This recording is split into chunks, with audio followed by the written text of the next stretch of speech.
Bonjour, je suis Virginie Hubert, je suis coach et art thérapeute. Dans cette vidéo, je vais vous parler de vous libérer de la notion de victime et de l'impuissance. En effet, en regardant les réseaux sociaux, je vois fréquemment des personnes, et elles sont plutôt nombreuses, qui se positionnent en victime pendant la crise sanitaire avec le fait qu'elle cultive un sentiment d'impuissance important. Cela peut se comprendre parce que cette situation sanitaire est à l'échelle internationale et devant cette ampleur, il est facile de nous sentir petits et de nous sentir impuissants. Alors, que se passe-t-il au niveau de nos émotions lorsque nous sommes privés de certaines de nos libertés et que nous nous sentons impuissants face à ceux qui nous imposent toutes ces restrictions?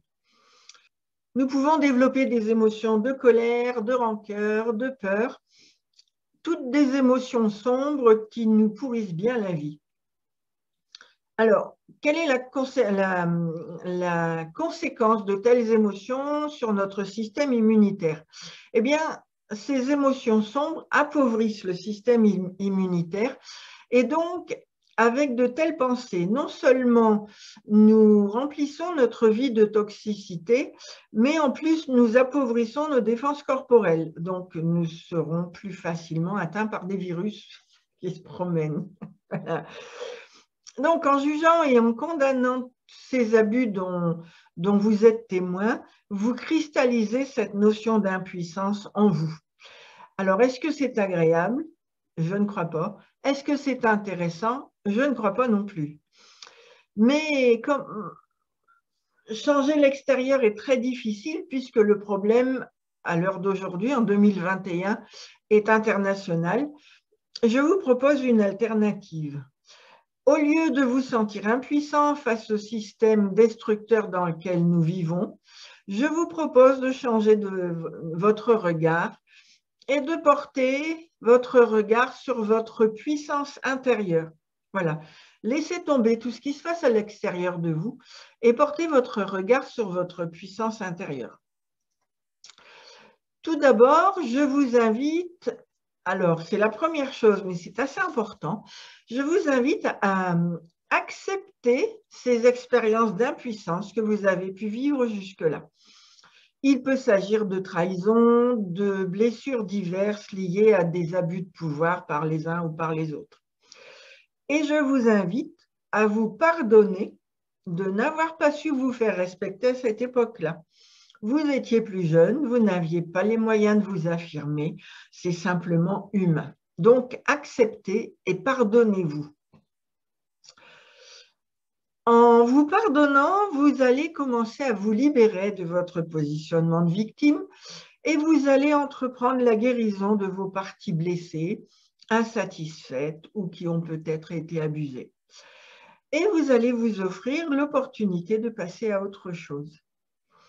Ce pardon effectué, vous allez commencer à vous sentir plus léger, plus actif, beaucoup moins en souffrance. À partir de là, je vais vous inviter à porter votre attention sur votre sentiment de puissance intérieure.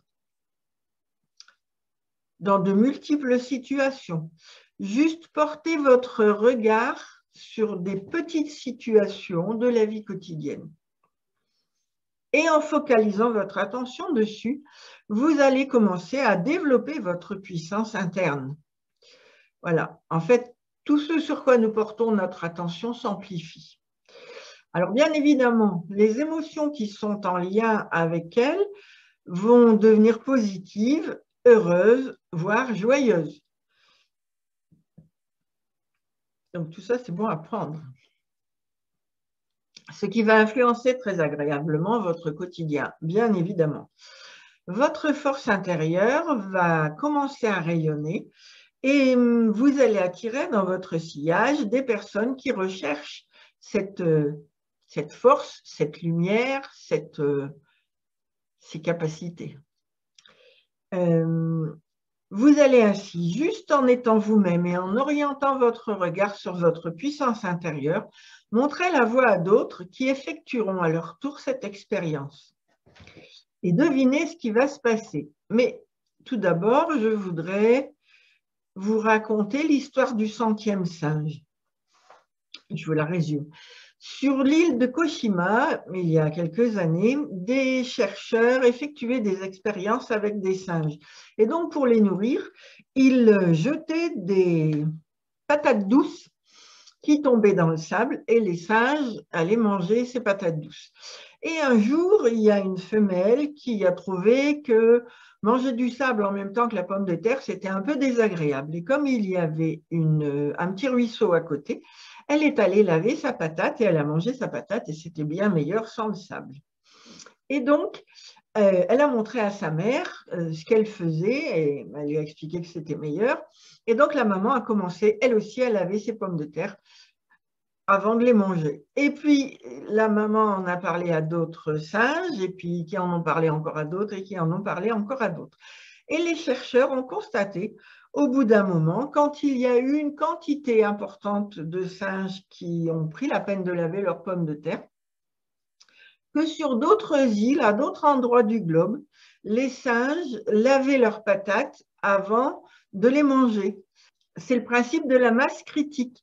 Lorsqu'une certaine quantité de personnes ou d'animaux à un endroit de la planète adoptent un nouveau comportement, il faut qu'il y ait des quantités de personnes ou d'animaux qui adoptent aussi ce comportement. Et à un moment donné, partout dans divers endroits de la planète, cette même où des personnes ou bien ces mêmes animaux vont adopter ce nouveau comportement sans même avoir pu seulement venir communiquer avec ceux qui ont fait la première expérience. Voilà. Et donc, juste avant de vous raconter cette histoire, je vous ai posé une question. Devinez ce qui va se passer.